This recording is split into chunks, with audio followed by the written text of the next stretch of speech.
Hello student, आप सभी का मेरे यूट्यूब चैनल भूपेंद्र सिंह पे स्वागत है। English with Bhupendra Singh. आज हम लोग आईबी एग्जाम्स के लिए most important 35 most important idioms and phrases को मैं कवर करने जा रहा हूँ इस पार्ट फर्स्ट में। क्लियर। अब पार्ट टू में मैं फिर 35 इडियम एंड फ्रेजेस में कवर करूँगा और टोटल मैं 35 अगर टोटल मैं ऐड करूँ तो मैं 70 आपको इंपॉर्टेंट इडियम फ्रेजेस में देने वाला हूँ। और एग्जाम्स के पहले जरूर इनको रिवाइज कर लीजिएगा, आपको फंसने के चांसेस ज़्यादा रहेंगे। क्लियर। तो अगर मेरे चैनल पर पहली बार है तो सब्सक्राइब जरूर कर लीजिए ताकि समय से नोटिफिकेशंस आपको मिलता रहे। इसके पहले मैंने काफ़ी वीडियोस आईबी को टारगेट करते हुए मैंने डाला हुआ है और हम लोग साथ में मिलकर 20 में 20 स्कोर करेंगे। क्लियर। तो चलिए बढ़ते हैं हम लोग इडियम फ्रेजेस के पहले क्वेश्चंस पे। ठीक है ना। आप लोग पॉज करके चीज़ों को नोट भी करते रहिए। ठीक है। रोक के स्क्रीनशॉट लीजिए, कॉपी लेके अपने नोट्स करते रहिए। तो पहला है a bird in the hand is worth two in the bush. ठीक है। इसका मतलब क्या है कि आपके हाथ में मान लीजिए एक चिड़िया है और दो चिड़िया जो झाड़ियों में फंसी हुई है उसके चक्कर में आप पड़े हुए हैं। तो ऐसा होता है कि झाड़ियों में फंस चिड़िया पाने के चक्कर में आप क्या करते हैं, अपने आप को काफ़ी हार्म कर लेते हैं, नुकसान पहुंचा लेते हैं। क्लियर। तो जो आपके हाथ में चिड़िया है या जो आपके हाथ में जो बर्ड्स है जो आपका अपने हाथ में है उसके ऊपर फोकस करिए। अधिक से अधिक पाने के चक्कर में ज़्यादा जोखिम उठाना रिस्की है, इसी का ये मतलब है। क्लियर। सेकंड नंबर इडियम्स की तरफ बढ़ते हैं, इडियम फ्रेजेस की तरफ। A blessing in disguise. A blessing in disguise इसका मतलब क्या है, ध्यान से देखिए। अ ब्लेसिंग मतलब एक आशीर्वाद छुपा हुआ है। ठीक है। Something good that isn't recognised by first. कुछ ऐसी अच्छी चीज है जिसको आपको पहली नज़र में नहीं पता चलता है कि ये आपके लिए अच्छा है, लेकिन धीरे धीरे आप उसको रिकॉग्नाइज करते हैं कि नहीं नहीं ये तो क्या है, मेरे लिए बहुत ज़्यादा महत्वपूर्ण चीज़ है। क्लियर। तो उसी को बोलते हैं a blessing in disguise. Clear. Third number bull in China shop. तो बुल इन चाइना शॉप का मतलब क्या होता है कि दैट मीन्स चाइना के मार्केट जो क्या आते हैं काफ़ी व्यवस्थित होते हैं। अब पता चला उसी में कोई बुल आ गया, बैल आ गया, सांड आ गया, तो पता चला वो इधर भागेगा, पूरा अस्त व्यस्त मार्केट कर देगा। क्लियर। तो ऐसा कोई व्यक्तित्व, वहीं से इडियम्स बना हुआ, तो ऐसा कोई व्यक्तित्व जो क्या होता है व्यवस्थित व्यवस्था में आ जाए और केयरलेसली तरीके से क्या करता है, चीज़ों को डैमेज करने लगता है, इधर उधर नुकसान पहुंचाने लगता है, तो उसी को बोलते हैं bull in A China shop. Clear. One who causes damage. तो ये आपका डेफिनेशन से एग्जाम्स में रहेगा ऑप्शंस के रूप में। Clear. Question number 4। Question number 4 पे तक बढ़ते हैं। A chip on your shoulder. इसका मतलब being upset for something that happened in the past. कोई चीज़ आपका पास्ट में हुआ है, ठीक है, और जिसकी वजह से आप क्या है, उस पास्ट वाली चीज़ को लेकर आप क्या है, काफ़ी अपसेट हैं, तो उसी के लिए हम बोलते हैं idioms and phrases a chip on your soldier. ठीक है। नेक्स्ट इडियम्स एंड फ्रेजेस में आपका 5 नंबर अ डैम्प स्क्वेप। अ डैम्प स्क्वेप का मतलब क्या होता है, कंप्लीट फेल्योर, मतलब पूर्ण रूप से असफल हो जाना है। इसके लिए इडियम्स आपका क्या है, अ डैम्प स्क्वेप। क्लियर। चलिए नेक्स्ट क्वेश्चन की तरफ मूव बढ़ते हैं, क्वेश्चन नंबर 6 की तरफ। तो क्वेश्चन नंबर 6 में देखते हैं हम लोग क्या है, a dime a dozen. A dime a dozen का मतलब क्या था, anything that is common and easy to get. कोई ऐसी चीज़ है जो काफ़ी क्या है, कॉमन है, एकदम नॉर्मल है, ठीक है, और जिसको पाना क्या है, काफ़ी आसान है, तो उसके लिए इडियम्स क्या है, a dime a dozen. Clear. Next question की तरफ मूव करते हैं हम लोग, क्वेश्चन नंबर 7। तो क्वेश्चन नंबर 7 में देखिए क्या है, अ डाउटिंग थॉमस। अ डाउटिंग थॉमस इसका मतलब क्या है, अ डाउटिंग थॉमस का मतलब क्या है, जैसे अ डाउटिंग थॉमस का मतलब sceptic who needs physical and personal evidence in order to believe something. मतलब एक ऐसा कोई व्यक्तित्व है वो तभी विश्वास करता है जब उसको हम लोग क्या करें, एक भौतिक या व्यक्तिगत साक्ष्य उपलब्ध कराए, एविडेंस। क्लियर। जब तक हम उसको भौतिक या उसके सामने कोई पुख्ता सबूत न रखे तब तक वो बंदा क्या करता है, विश्वास नहीं करता है। तो ऐसे व्यक्तित्व को हम क्या बोलते हैं, डाउटिंग थॉमस बोलते हैं। Clear. 8 number a drop in the bucket. A drop in the bucket का मतलब क्या होता है, अ ड्रॉप इन द बकेट, तो आप समझ सकते हैं इस इडियम से मतलब क्या है। अ ड्रॉप मीन्स क्या होता है, मतलब एक बूंद, और किसमें, बाल्टी में, मतलब a very small part of something big और होल। मतलब आपने क्या किया है, एक बहुत बड़े हिस्से का आपने मान लिया कल्पना किया है, लेकिन उसकी एवज में आपको क्या हुआ, काफ़ी कम मिलता है। A very small part of something big और होल, मतलब एक बड़े हिस्से का आपको बहुत छोटा सा हिस्सा आपको मिलता है, तो इसके लिए क्या आइडियम से आपका, a drop in the bucket. ठीक है। 9 number a fool and his money are easily parted. A fool and his money are easily parted. तो इसका मतलब क्या हो गया? तो इसका मतलब ये होता है कि दैट मीन्स कोई जो मूर्ख है उससे पैसे छीनना या उसका पैसा लेना काफ़ी क्या होता है? आसान होता है। ठीक है ना, एक मूर्ख का पैसा लेना काफ़ी आसान होता है। तो इसको बोलते हैं a fool and his money are easily parted. ठीक है, नेक्स्ट अगला देखते हैं हम लोग क्वेश्चन नंबर 10। क्वेश्चन नंबर 10 में देखते हैं a gentleman at large. A gentleman at large का मतलब क्या होता है? देखिए, अ जेंटलमैन एट लार्ज का मतलब क्या होता है कि दैट मीन्स अनरिलायबल पर्सन्स, मतलब एक ऐसा व्यक्तित्व जिसको समझिए कि एक अविश्वसनीय व्यक्तित्व, अविश्वसनीय। ठीक है ना, ऐसा मतलब नॉर्मल व्यक्तित्व के तरीके से अगर किसी का इमेज आपके दिमाग में है तो उसकी तुलना में कोई ऐसा अनरिलायबल पर्सन आ गया। ठीक है ना, तो उसको हम बोलते हैं a gentleman eight a large. Clear, एक अविश्वसनीय व्यक्ति। 11 नंबर अ ग्रीन हॉर्न। अ ग्रीन हॉर्न का मतलब क्या है? जिसकी सींग क्या हरी है। तो उसके एवज में उसको अगर हम लोग मीनिंग्स में फिट करें तो जिसका सींग हरा है उसको हम लोग ऐसे बोल सकते हैं दैट मीन्स बंदा क्या है? अभी इनएक्सपीरियंस्ड है। ठीक है, नोविस है, टायरो है, जिसको बहुत ज़्यादा अनुभव नहीं है, तो उसको हम बोलते हैं अ ग्रीन हॉर्न बोलते हैं। क्लियर। 12 नंबर, ये आपका है 12। 12 नंबर क्या आपका है? ध्यान से देखिए, तो इसका मतलब क्या होगा? हाँ, a house divided against itself can not stand. Everyone involve must unify and functions together for it will not work out. इसका मतलब क्या होगा कि दैट मीन्स कह सकते हैं आप कि इसमें शामिल सभी लोगों को एकजुट होना होगा और एक साथ काम करना होगा, अन्यथा यह काम नहीं करेगा। मतलब किसी के लिए a house divided against itself can not stand. जो बटा हुआ घर होता है वो क्या होता है कि चीज़ों को अचीव नहीं कर पाएगा। ठीक है ना, everyone involve must unify and functions together और it will not work out. अगर एक साथ मिलकर नहीं काम करते हैं तो वो चीज़ें क्या होंगी? आप अचीव नहीं कर पाएंगे। ठीक है, तो एक साथ काम करने का यहाँ पे सेंस है। 30 नंबर, 30 नंबर का मतलब क्या होगा? Leopards can not change his spots. Leopard can not change his spots, इसका मतलब क्या है? जिसको हम लोग बदल नहीं सकते हैं। That means you can not change who you are, जो आप हैं उस पर्सनालिटी को, आप अपनी पर्सनालिटी को आप बदल नहीं सकते हैं। That means a leopards can not change his spots. Clear. 40 number a lost cause. Lost cause का मतलब क्या होता है? लॉस्ट कॉज का मतलब क्या था? A hopeless case, a person or situations having no hope of positive change. मतलब एक निराशाजनक मामला या एक ऐसा व्यक्ति या स्थिति जिसमें सकारात्मक परिवर्तन की कोई उम्मीद ना हो। ठीक है ना, एकदम होपलेस केस हो गया, मतलब असहाय हो गया। अब इसमें पॉजिटिवनेस कुछ दिख नहीं रहा है, सकारात्मक कोई चीज़ दिख नहीं रहा है। ठीक है, तो उसको बोलते हैं लॉस्ट कॉज बोलते हैं।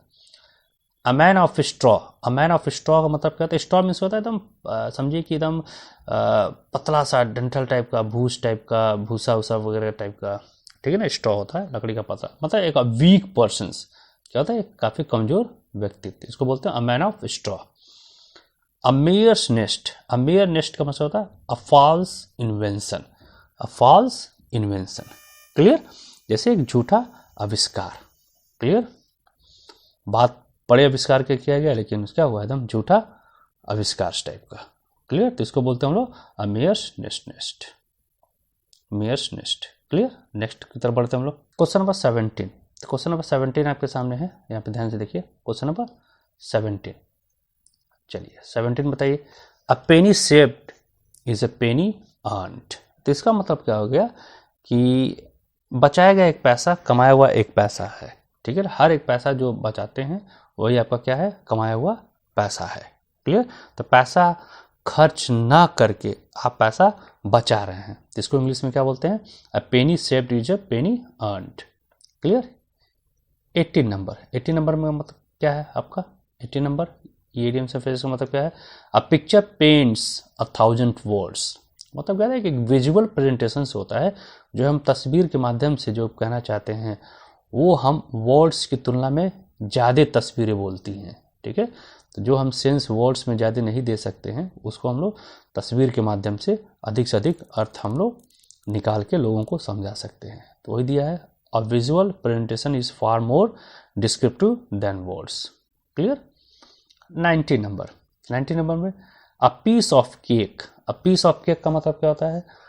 अ task that can be accomplished very easily, मतलब कोई ऐसा टास्क है, काम है जिसको बहुत आसानी से उसको किया जा सकता है, उसको प्राप्त किया जा सकता है, उसको कंप्लीट किया जा सकता है, तो इसको बोलते हैं piece of cake, very easy work. 20 में बताइए क्या है?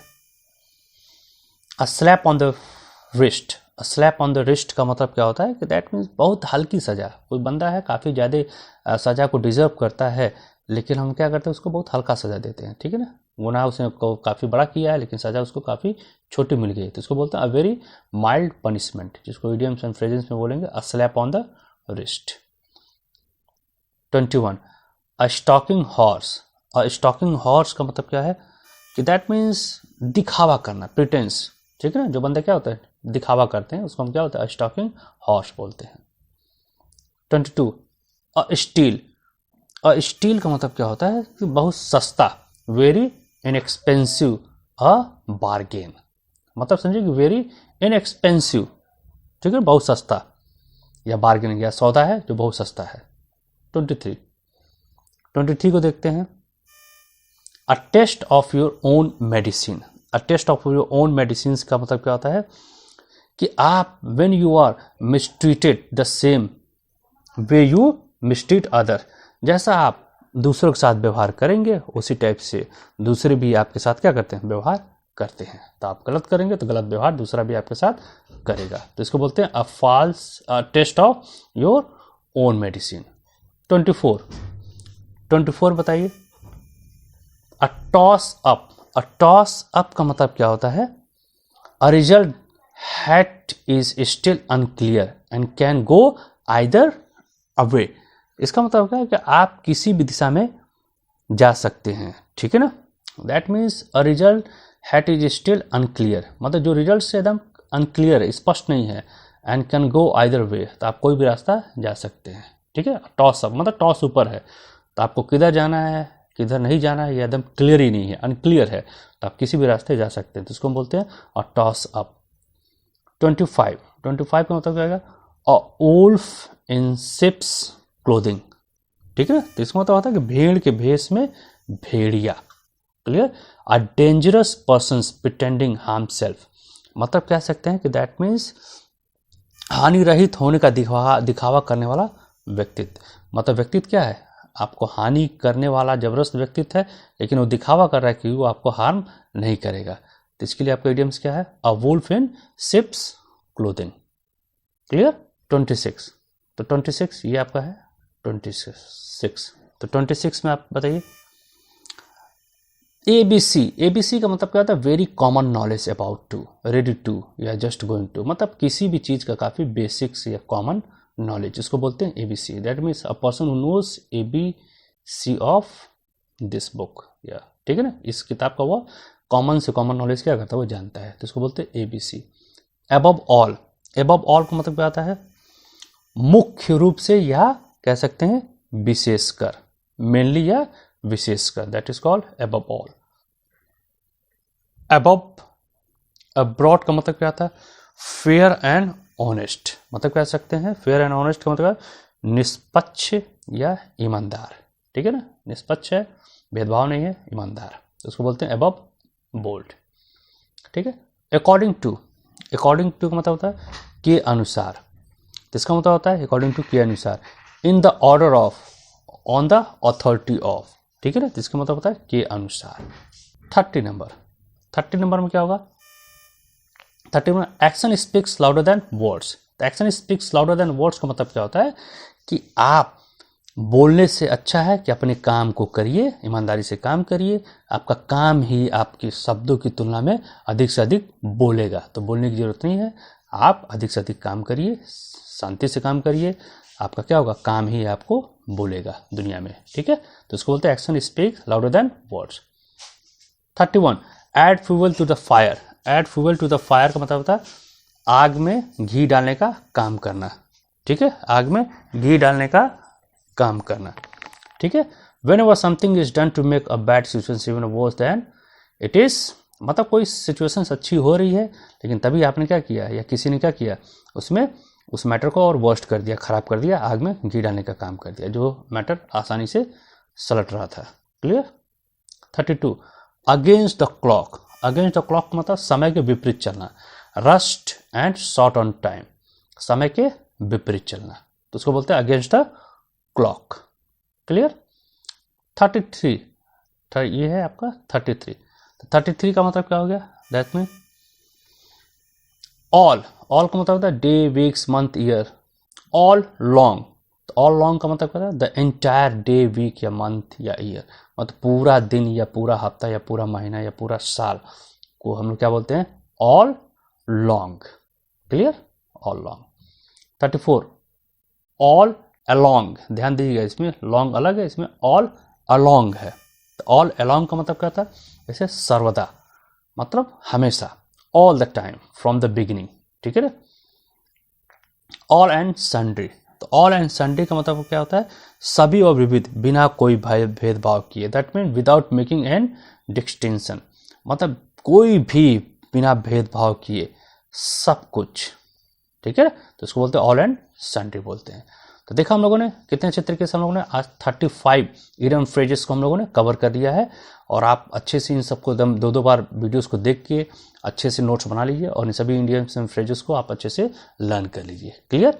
चलिए मिलते हैं हम लोग नेक्स्ट पार्ट्स में, पार्ट नंबर 2 में, जिसमें मैं यहाँ से 36 से लेकर मैं 70 तक कवर करूँगा। ठीक है, तो वीडियोस पे पहली बार तो सब्सक्राइब जरूर करिए ताकि नोटिफिकेशन समय से मिल जाए, और पार्ट 2 को भी आपको देखना है अगर आपने आईबी में 20 में 20 स्कोर करने का प्लानिंग किया हुआ है तो।